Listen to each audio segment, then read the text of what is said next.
Samsung has made a tradition of releasing two flagship Galaxy S smartphones simultaneously each year, but in 2019, we're getting three: the Galaxy S10, S10 Plus, and S10E. If you count the S10 5G that's coming out in a few months, it's actually four. How are consumers supposed to make sense of the new lineup and find the option best for them? The most important thing to know is that these phones are all very similar when it comes to the fundamentals. Buying the $750 Galaxy S10E doesn't mean you're sacrificing any of the crucial improvements and hardware upgrades. But there are perks to going all out and dropping $1,000 on the S10 Plus. What do the S10E, S10, and S10 Plus have in common? Qualcomm Snapdragon 855 processor, base storage of 128GB, expandable microSD storage, dynamic AMOLED screen with reduced blue light and HDR10 wide color gamut compatible with new faster Wi-Fi 6 wireless power share. You can charge other devices by resting them on the S10's back. IP68 water resistance, fast wireless charging. All of the Galaxy S10 models also share at least two cameras. 1. Primary dual aperture, f1.5 or f2.4 12-megapixel camera. 2. Ultra-wide, 123-degree field of view, 16-megapixel camera. Related, Samsung's Galaxy S10 has up to 6 cameras. Here's what they all do. The S10E, S10, and S10 Plus can all record 4K video on both their rear and front-facing cameras. They each have a super steady mode that dramatically stabilizes videos shot with the ultra-wide camera, and all three can capture 960 FPS super slow-mo video. For stills, Samsung gives all of them its Pro Assist AI-based scene recognition, which automatically adjusts camera settings based on your subject. Like the Note 9 before it, the S10 will also tell you when it detects if a pic you just took was blurry or if someone in the shot blinked. Pick the Galaxy S10 if you want the flagship but don't want to pay $1,000. 128GB, 8GB, $899.996. 1-inch Quad HD curved OLED display, 3,800 mAh battery. The Galaxy S10 has all of Samsung's latest tech for under $1,000. It's got a hole-punch camera cutout that, to me, seems much less noticeable than a notch cutting into the screen. It's powered by the latest generation Snapdragon 855 processor.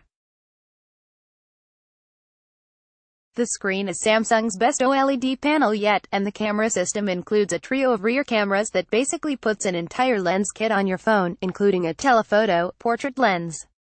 There's also the ultrasonic fingerprint sensor built into the display, which promises to be more accurate than the optical and screen fingerprint sensors we've seen from OnePlus or others. The screen is smaller than the S10 Plus, but it's the same resolution and overall quality. The S10 also has a significantly larger battery than last year's S9, so combined with Android 9 Pie's battery-saving tricks, it should last a good bit longer. Pick the Galaxy S10 Plus if you want the biggest screen and absolute best specs. 128GB, 8GB, $999.996. 4-inch Quad HD curved OLED display, 4,100 mAh battery. The S10 Plus has a larger display, bigger battery, and it can be configured with more storage and RAM than the regular S10. It also beats out the S10 5G on storage and memory. This is a phone for the specheads. You can buy it with up to 1 TB of storage and 12 GB of RAM, which should future-proof the phone for years to come. It's available with a ceramic black or white back if you opt for the higher-end 512 GB or 1 TB models, which isn't offered on the standard S10. The S10 Plus also has an RGB depth camera on the front that improves portrait shots and selfie effects. The S10 and S10E can do this through software, but Samsung's own camera page acknowledges that their results are varied. The S10 Plus 4,100 mAh battery is a higher capacity than the Note 9's, which was already a great all-day phone. This is the only S10 that I'd really consider using wireless power share with, since it's got enough juice to charge up a friend's phone in a pinch without leaving you looking for a charger yourself. Pick the Galaxy S10E if you want the best value and more color options. 128GB, 6GB, $749.995. 0.8-inch Full HD OLED display, 3100 mAh battery. Is the most affordable phone in Samsung's new lineup, the Galaxy S10E still offers a lot of what's best about the pricier devices. It has the same Snapdragon 855 processor as the standard S10 and S10 Plus. The base model has slightly less RAM, 6GB, but you can get 8GB if you choose the model with 256GB of storage. Even if you don't bother, 6GB should be enough for this upgrade cycle. Its 5.8-inch screen is the smallest of the bunch, and it drops the resolution down a bit, but that also means it's easier to manage in one hand. It has all the enhancements of Samsung's latest generation dynamic OLED screen, like reduced blue light and an even wider HDR color palette. The display is flat, unlike the curved S10 and S10 Plus. Apple went with a lower res, but still high-quality, LCD for the iPhone XR, but I think Samsung's S10E might have bested the XR in this category.